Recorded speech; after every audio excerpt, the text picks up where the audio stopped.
ஆண்டவர் இரட்சகரமாக இயேசுவின் இனிதான நாமத்தினால் உங்களை வாழ்த்துகிறேன். இந்த நாள் நம்முடைய ஆவிக்குரிய சிந்தனைக்காக கலாத்தியர்களின் நிருபம் 2ஆம் அதிகாரம் 20ஆம் வசனத்தை நான் வாசிக்கிறேன். கிறிஸ்துவுடனே கூட சிலுவையில் அறையப்பட்டேன், ஆயினும் பிழைத்திருக்கிறேன். இனி நான் அல்ல, கிறிஸ்துவே எனக்குள் பிழைத்திருக்கிறார். பவுல் தன்னுடைய அனுபவத்தை சொல்லுகிறார். பாருங்கள், கிறிஸ்துவோடு கூட நான் சிலுவையில் அறையப்பட்டு விட்டேன். நான் அவரைத்தான் சார்ந்திருக்கிறேன். வேறு இந்த உலகத்திலே சார்ந்து கொள்வதற்கு எதுவோ யாரோ எவரும் கிடையாது. இனி பிழைத்திருப்பது நான் அல்ல, இனி நான் அல்ல, கிறிஸ்து தான் என்னில் பிழைத்திருக்கிறார். 100% நான் ஒண்ணுமே கிடையாது, இயேசு தான் என்னில் எல்லாம் என்று சொல்லி இந்த இடத்துல அறிக்கையிடுகிறார். இந்த மாதிரி நாம் ஆண்டவரை சார்ந்து வாழ்கிறோமா?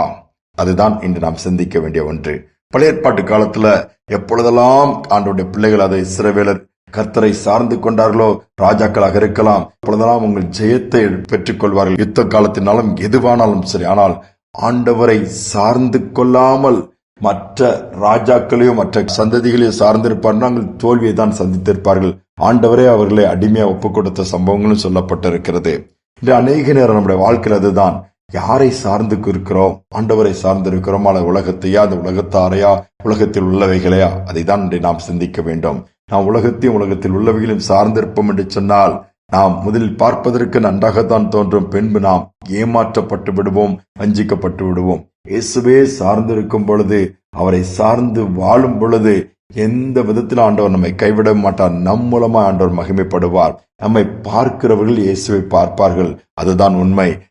முடிவு பரியந்தம் அவருக்காக நாம் வாழ்ந்து சாதிக்க முடியும். இதைதான் ஆண்டவர் எதிர்பார்க்கிறார். பெரிய நீர்வீழ்ச்சி ஒன்றுல வேகமாய் கொட்டி கொண்டிருக்கிறது. அந்த பெரிய பள்ளத்தில் அது விழுகிறது.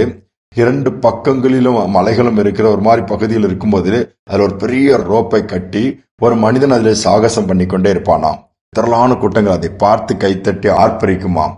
அந்த பெரிய சத்தமா தண்ணீர் விழுகிற இடத்துல அவன் தவறி கீழே விழுந்தா அவனை தேடினாலும் கண்டுபிடிக்க முடியாது. அப்படிப்பட்ட பயங்கரமான அந்த பள்ளத்தாக்கின் மேல் தண்ணி விழுகிற இடத்துல உயரமா 2 பகுதிகளிலும் கண்டில கயிறை கட்டி அப்படி நடந்து கொண்டு எந்தவித உதவி இல்லாமல், அந்த கயிறுல எந்தவித பிடி இல்லாமல் தன்னுடைய சரீரத்தை அப்படி பேலன்ஸ் பண்ணி போய் இதைத்தான் அநேகர் பார்த்து கொண்டிருப்பார்களாம்.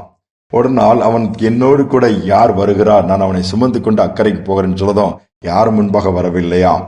கடைசியில் ஒரு மனிதன் நான் வருகிறேன் சொல்லிவிட்டு அவர் வருகிறார். அவர் நன்கு படித்தவர், நல்ல ஞானம் உள்ளவர், அறிவுள்ளவர். போய்கொண்டிருக்கும்போது நல்லா மெதுவாக ஸ்டெப் பை ஸ்டெப்பா அவரும் தைரியமா தோல்ல உட்கார்ந்து இருக்கிறாரு, சுமந்துட்டு அப்படி போயிட்டே இருக்கிறான். போயிட்டு இருக்கும்போது அந்த கயிறு பல கயிர்களினால் சுற்றி திருத்தி கட்டப்பட்டதுல ஒரு கயிறு கட் ஆயிடுச்சு.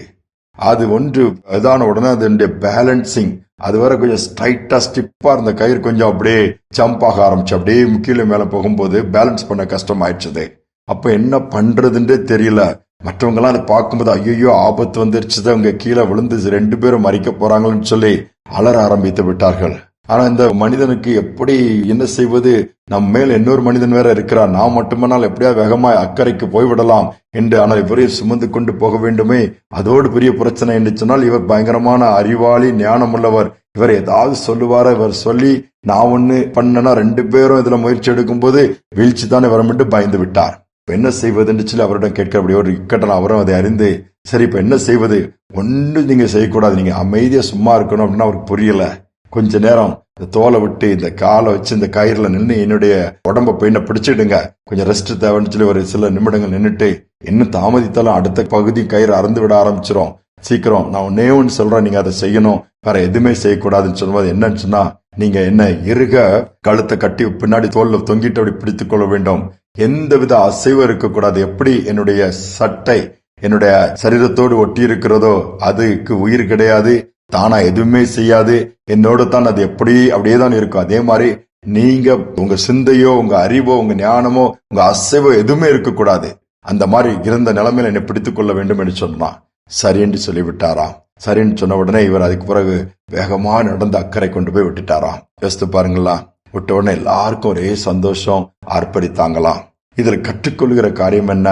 நல்லா ஞானமுள்ள அந்த மனிதன் தன் அறிவுல தன்னுடைய அறிவை பயன்படுத்தி இல்லப்பா அப்படி பண்ணி சொல்லி அவரும் தன்னுடைய அந்த பேலன்ஸ் பண்ணி நடக்கக்கூடிய அந்த மனிதனுக்கு ஒத்துழைப்பு கொடுக்காம ஏதாவது பண்ணினார்னா 2 பேரும் கீழே தான் விழுந்திருக்க வேண்டும். இன்று பிரச்சனை அதுதான்.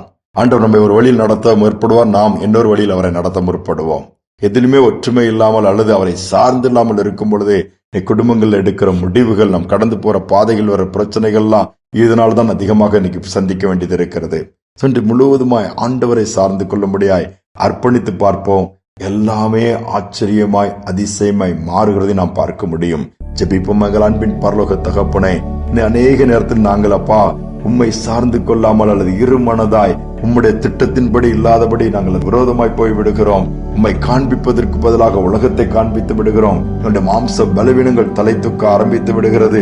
அல்லது சோர்ந்து போய் விடுகிறோம், புலம்ப ஆரம்பித்து விடுகிறோம், பயப்பட ஆரம்பித்து விடுகிறோம், நடுங்க ஆரம்பித்து விடுகிறோம்.